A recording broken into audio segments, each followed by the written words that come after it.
Hello everyone, this is Carissa back here with Elaine on Lucerne Grand. Our another project analysis video. So today we're going to talk about Lucerne Grand. So the preview, if I'm not wrong at this point of time, tentatively is going to be in September time. Yeah. So Lucerne Grand. Okay, so Lucerne Grand is actually located at Lakeside MRT station. Yeah, so correct. then one of the concerns, so again in our video, right, we want to address some of the potential concerns that our clients or buyers like yourself would have, so that we will determine how can we actually address all these concerns, or end day, are these concerns really a concern? Yep. Yeah, is there any issue with that? Correct. Okay. So now we have actually split our video into part 1 and part 2.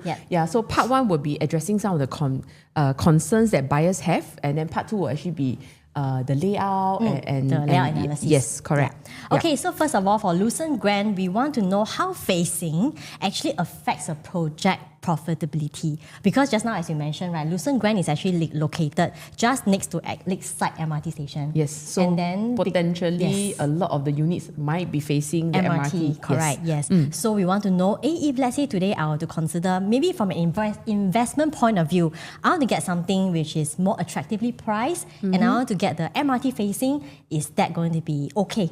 Yeah. So will it actually affect my profitability? Yes. Okay.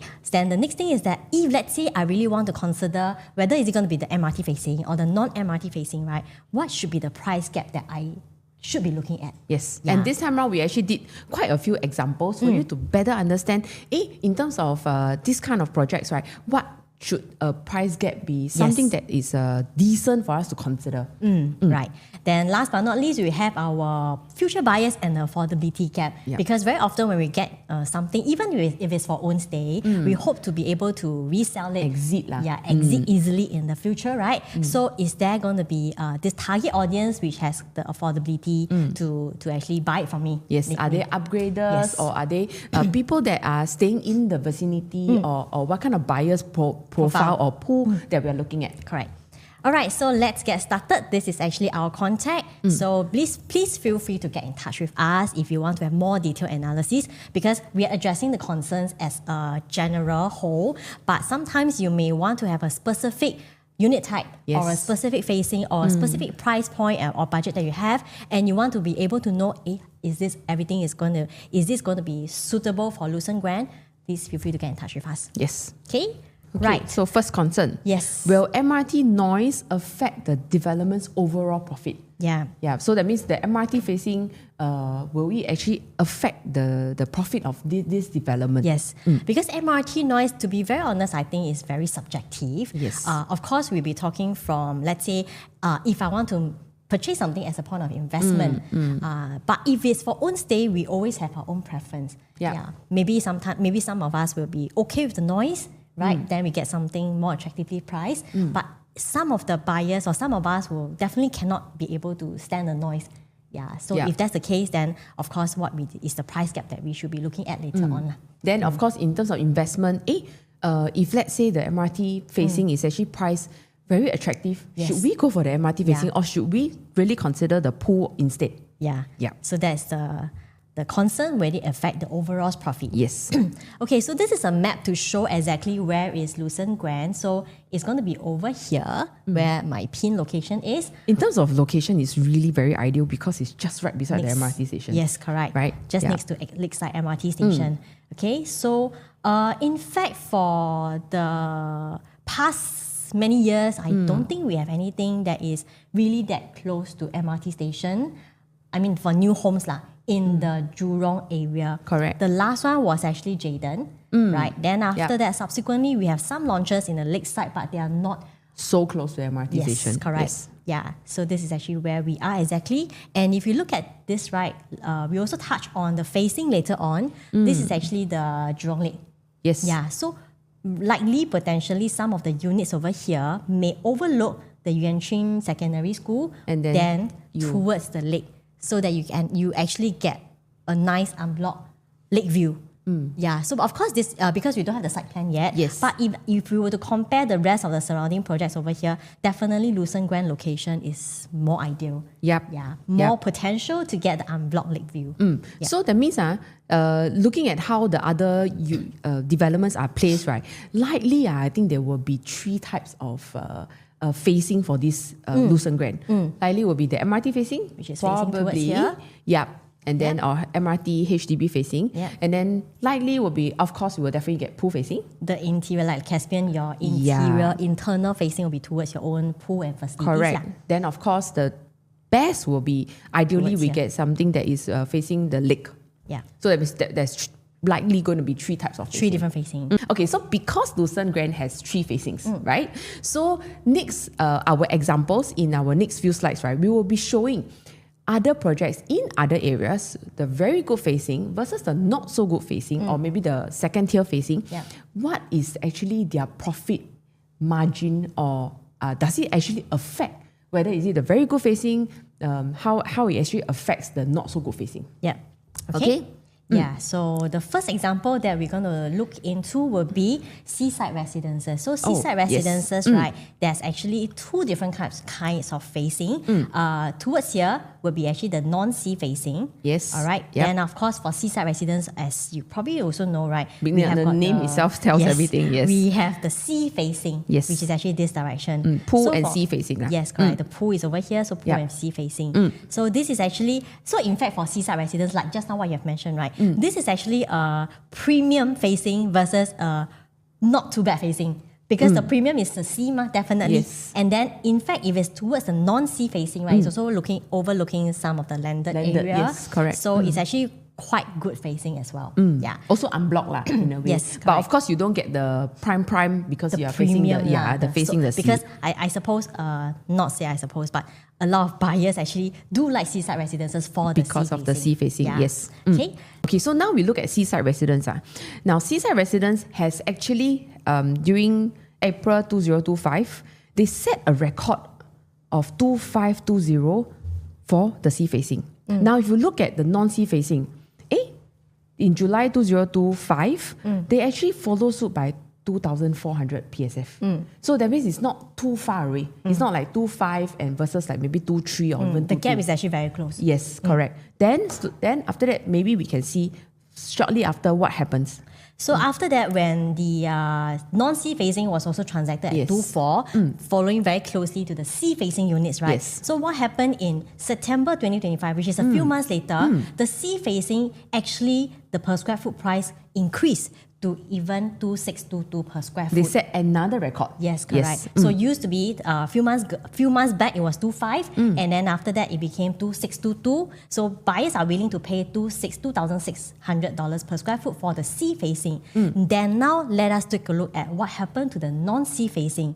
So the non-sea facing in July 2025 was sold at 2,439 per square foot, but because of the sea facing Again. also transacted at a higher price, now the non-sea facing has also increased to 2,005. And plus, this is actually the lower floor compared to the one that was transacted in front. So 12th Yeah. floor sold at 2.5, 21st floor actually sold at 2.4 Correct. previously. So what we are trying to show in this example is that because of the sea facing unit, every time when they transact, it gets higher, setting another record. It actually brings up the non-sea facing units as well. From 2004 to 2005. Yes. Yeah. So it's actually, if you look at this, right, the non-sea facing at 2005 used to be the sea facing units At 2005, at right. 2005 over here. Correct. Yeah. So this is really to show that because of the sea facing, the Always really setting premium one record after another lah. Yes, the premium facing setting the record, and then it brings up the non-sea facing units as well. Yes. So from here, we can also see it's also a good example to show that these are all the different various units. Yep. So first of all, we look at the sea facing at 2006. Sea facing units transacted at 2006, the non-sea at 2005. Yes. Subsequently, still at 2006 over here, again the non-sea at 2005. Yes. But when the sea facing unit starts to set another record at 2007, we can also see that the non-sea facing units from 2.5, it has shifted up to 2.6. So this is another example within seaside residences, because these are all the different unit types, different unit stacks as well. Yes. But we can clearly show that every time the sea facing, or the so-called the very premium facing, sets a new record, it brings up the non-sea facing units in terms of the So transaction. they say they are follow suit behind very closely. Yes. Yeah. Yeah. Okay, so the next example, right, will also be another example of similarly in the east. Okay, so this is Penrose.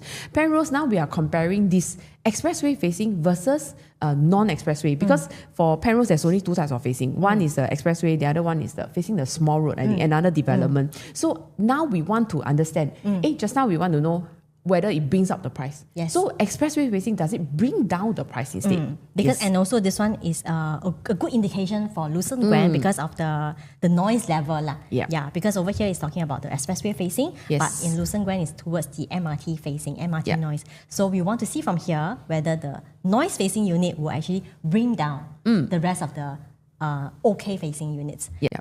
So for the expressway facing units, we can see that the transactions are around that 2,000-ish to 2,001 per square foot. Yes. Yeah.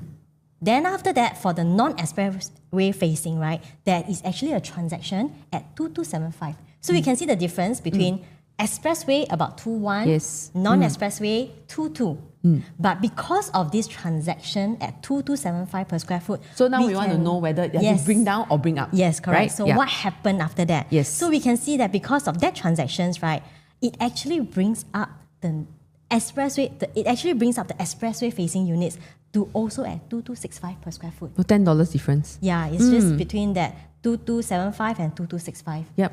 If we will have to address what should be the price gap between the MRT and non-MRT facing. Yeah, correct. Because we know that, we already know that, okay, it does not pull down. In fact, it will follow closely to the premium facing. But the next thing is that, if I really want to consider, which is the not so ideal facing, definitely there will be a price gap. Yep. Because the developer will price it definitely more attractive. Correct. So what is the percentage of the gap that we should be looking at? Okay, so that's concern number 2 that we want to address. Okay, so coming back to this map, right, just now we mentioned that Lucerne Grand is over here. So the next few example we want to compare is to actually use the surrounding developments. So now we will take comparison between Caspian, Lake Homes, because they are in the resale stage already. So we want to know if, let's say, in terms of, because Caspian is also, there's MRT facing as well. Then also there's behind, of course, they're facing Lake Point. So what exactly will buyers pay in terms of whether is it pool facing, whether how much premium are they willing to pay, or acceptance level of these buyers in this resale region? And also just to highlight, right, in fact for Caspian, so because later we're going to use Caspian and lakefront residences, just to highlight that the other facing, right, is also very similar to Penrose. It doesn't face any of the premium facing because for Caspian it's actually facing Lake Point. For lakefront it's probably a little bit of this canal. But the overall is still facing towards the HDB behind. Okay, so this is actually just to highlight on the different facing that we are using to compare, which is Caspian and lakefront. Okay, so first thing is that we are looking at Caspian, and the first thing that we want to see is actually the launch price difference in terms of the price gap. Okay, so over here... So that means how developer actually price the units. Correct. Yes, so for Stack 30, this is actually a MRT facing. For a 2-bedroom, MRT facing, the price that was sold was actually at 614 per square foot. All right. And then for the non-MRT facing, also a 2-bedroom, it was actually sold at 641 per square foot. So definitely the non-MRT facing is actually at a slightly higher price. And what's the difference? It's actually at 4% difference. So launch day is non-MRT bought 4% higher than the MRT facing. Correct. So now coming back to current market, because like what you mentioned earlier, it has already reached the TOP, it's already in the resale market, right? So the Caspian current resale price, we take a look at what are the difference, the price gap in terms of the acceptance. All right, so over here, MRT facing, we're getting back the MRT facing again, is sold at 1,518. Yep. The non-MRT facing is sold at 1,006 per square foot. So from these two, there is actually a 5.5% price gap.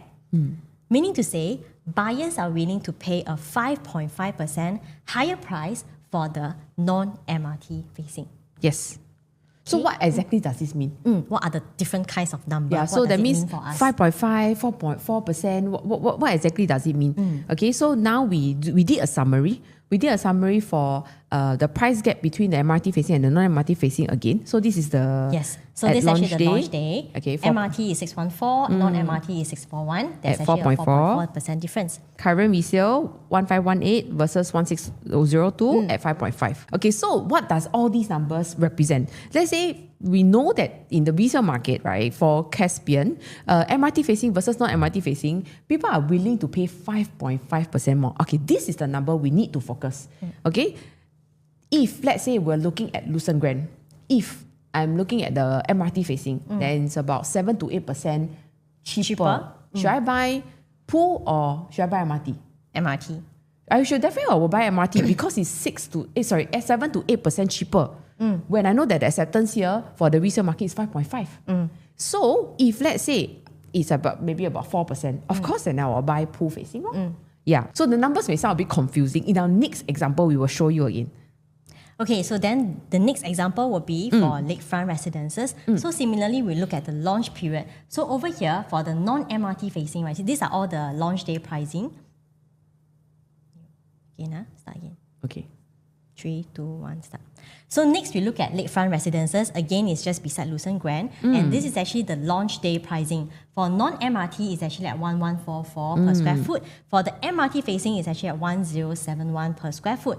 So this is actually at a 6.8% price difference. Yep. So just now was about 4%. This is actually at 6.8% price difference. Then now next, we look at the resale. Coming to the resale, right? The resale transaction over here is actually 1,008 versus 1,006, Yes. which means to say it's actually an 8.6% price difference. So meaning to say buyers are willing to accept and pay a 8.6% higher for the non-MRT facing. Okay, so what does it mean when it's actually a resale gap of 8.6? Now, again, coming back to this part, right, which is where we sum out the numbers, on launch day, is at MRT facing is at 1071, and then non-MRT is 1144, it's 6.8% difference. Current market situation, buyers are willing to pay a 8.6% higher for the non-MRT facing. Yeah, so this is actually very similar to what we have seen just now in Caspian. We definitely can understand that yes, on the launch day pricing, right, definitely the non-MRT facing will be more attractively priced. But we also know that in the current market situation, the buyers are actually willing to pay a higher per square foot for the non-MRT facing units, which is as high as up to 8.6% difference. Yeah. Again, back to Lucerne Grand, because what we want to know is, now we know that for this one is 8.6%. So what should be the price gap that we should be looking at? If it's the Lucerne Grand, MRT and non-MRT facing, right? Correct. Yeah. So if let's say we talk about this, then of course, again, 9 to 10% I will go, or even 10 to 11%, I will go for the MRT facing. And then if it's non-MRT facing, 6% or even 5%, of course I will go for pool. Yeah. So again, if you're unsure of, most importantly is because sometimes queue number, when you're in the queue, your queue number may not be so ideal. If you're able to understand this concept, right, then you will be able to determine should I go for MRT or non-MRT. Because we already know the difference in terms of the percentage price. Yes, correct. In the acceptance of the buyer in the resale market. Then now back to launch again. What kind of price gap in terms of percentage should I go for? Yeah. So if let's say you need more clarification on how to gauge what kind of percentage wise you should go for, you can contact any one of us. We will be happy to share more. Yeah. Okay, so then now we come to concern number 3, which is the affordability.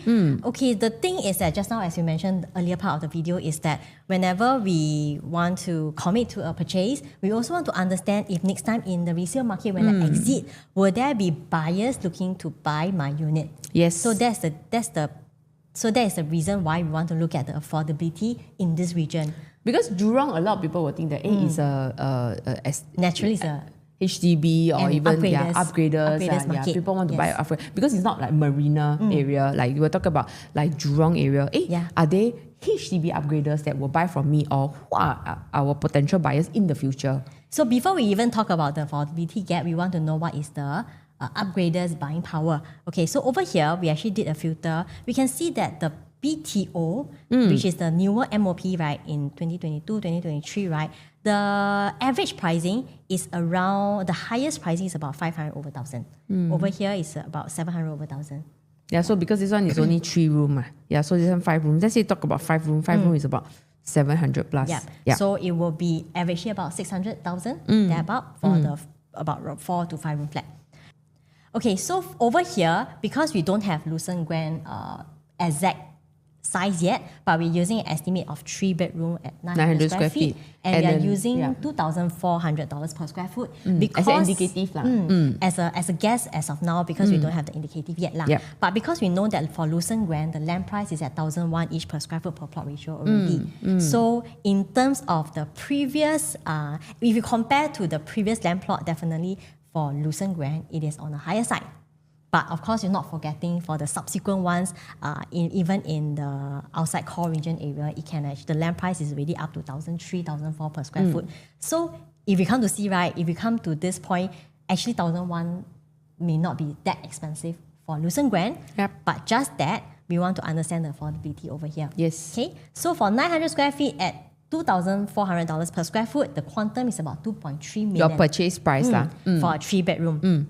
So now, just now we mentioned about the transaction, the average transaction for a 4-room flat. Okay, so for 4-room BTO back then, it could be about that 300,000 that they have purchased. All right, and then over here right now, the resale price is about 650,000. So their estimated proceeds, right? So after the price less off the outstanding loan and the CPF get back, right? The estimated proceeds is about 300 over 1,000.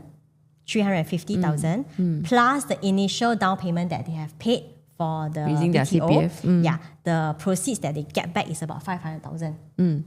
But if they were to purchase Lucerne Grand at 2.3 million, the down payment plus stamp duty is close to 660,000. Meaning to say, the upgrader from here will need to top up about 160,000 in order to purchase a 3-bedroom at Lucerne Grand. And this is just the initial launch price. Okay. The next slide that we actually show is that, for example, future today, scenario. Yes.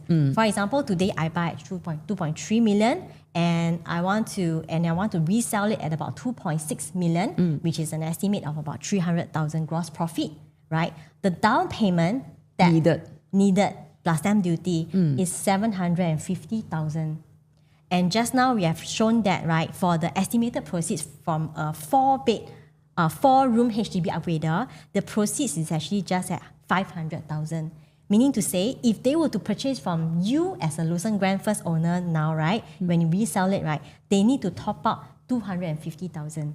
Yes. So the question here is that, of course, we are not saying that all these buyers, they cannot afford. Just that in terms of using their current HDB asset to upgrade, they will need to top up quite a bit.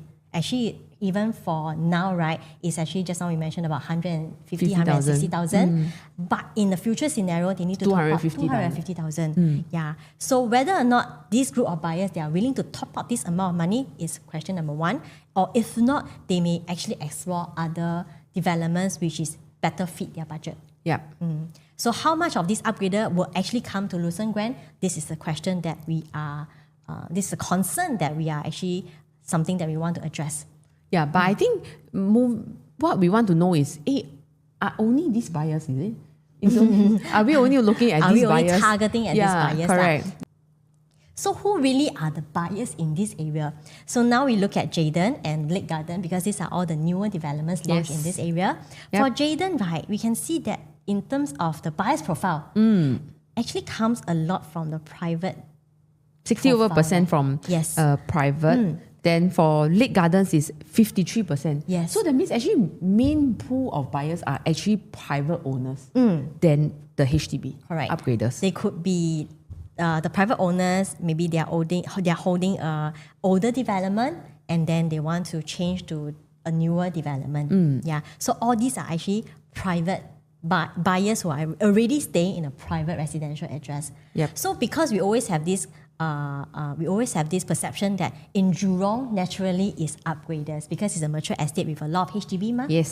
But again, just now we showed that but for the newer MOP, maybe in terms of the buying power, it may not be that high. But it is okay because we also have determined that buyers in this area, they are not the main only. bulk. They are the not HDB only owners. from HDB upgraders, and in fact, they are not the main bulk of buyers which is from the HDB upgraders. Yep. The main bulk is actually coming from all the private residential address. Okay, so this is actually to address the concern that, in fact, for Jurong new homes, it is not just the HDB upgraders. Yes. So actually the main reason, largely, I think, is due to this, which is the next largest business district. So in this region, right, we talk about buyers in the east. People like to buy back in the east. So people in the west, they also want to buy back in the west because they also see that the government has strongly put a lot of planning, a lot of money into this whole region to make this as a second business district. And a lot of transformation is actually going around in the Lakeside area. We have the New Science Park. We have this Lakeside, the Japanese garden, etc., which is a lot of transformation going on. So private owners that are really staying here, they do see the potential that is going to happen here in this Jurong area. So that's why I think based on the numbers that we have seen, likely they are the owners that are actually staying here and they want to still continue to stay here. That's the reason why they are still coming back to the Jurong area. From an investment point of view, because we are also developing this as one of the our next business district. So in terms of rentability, in terms of investment point of view, buyers are coming into this area. In terms of own stay, because for the Lakeside itself, right now, it's already in the progress of developing. Yeah, so for the Lake Garden, that area, right, it's actually a very lifestyle area. Yeah, very beautiful. Yeah, my sister brought their kids there, and then the playgrounds and everything, they're all they're all revamped. And over the weekends, right, when we actually go down over the weekends, right, we can see really there's a lot of families over there. Yes. So it's something similar to the east side, whereby we have our east coast, and then this one, because we have a west coast, but the west coast is not so happening. And so the next Up area, and coming, that has got a lot of lifestyle vibes, right, which will actually be the Lake Garden area. Yeah, because in Jurong itself, there is a hotel. It's also very rare to come by. And another thing is, if you understand Jurong area, the rentability in this area is very high. It's very strong as well, because we serve some tenants as well. It's not easy to get a rental unit in Lakeside area. Yeah, it's because the demand is actually more than the supply. Yes. Also largely due to of course, the business park, people from the business park, the Tuas area. International schools over there. Yes. So the rentability over there is actually very good. Yes. And the next part will actually very strongly show why Lucerne Grand is somewhere we can actually consider. I guess government does things for a reason, right? Yes. So why do we actually have why do we actually have a Jurong regional line which connects the whole of the west area from Choa Chu Kang and then all the way to Tuas area within Boon Lay and Jurong East, Choa Chu Kang, Bukit Panjang. All this very is well because, connected. And also the Tengah New Town. Yes. So the Jurong regional line actually cuts the Tengah New Town as well, because really they want to revamp this area. Yes. Yeah, to enhance on the connectivity over here. So we'll be looking a lot of not just Jurong wants to change their home from Jurong to Jurong. We are also expecting a lot from Tengah later on, because Tengah has got a lot of BTOs. So when this is actually more, reaches its MOP, we definitely will be seeing more upgraders from here. That's the first pool of target audience as well. And also from all the different parts of the West coming into Jurong, because of just now what we mentioned, the changes that's going to take place over here. Yeah, in fact, the science center is going to be ready, I think, next year. The futuristic science center. Okay, we have come to the end of our analysis for Lucerne Grand. So as we have mentioned earlier, we want to address the potential concerns that clients and yourself would have for Lucerne Grand, and that is actually what we have shared in all the data that we managed to get. Yeah, in part one. Yeah, so if the layout comes out quickly, we will be able to do part two to analyze or do our analysis on the layout analysis. And which are the layouts we should go for. In terms of facing wise, because now we don't have anything. We don't have site plan, we have nothing. Yeah, so basically, if let's say you are keen in understanding Lucerne Grand, feel free to contact any one of us. You can also send us a text so that once the information is out, we can quickly send it to you. Yes. So thanks for watching. That's all we have for Lucerne Grand for now. Yeah, next up will be Thomson Reserve. Reserve. Yeah, that one I think is a blockbuster. Definitely project. for Yeah. this year, yes. Yes. So we see you in our next video. Bye-bye. Okay, bye-bye.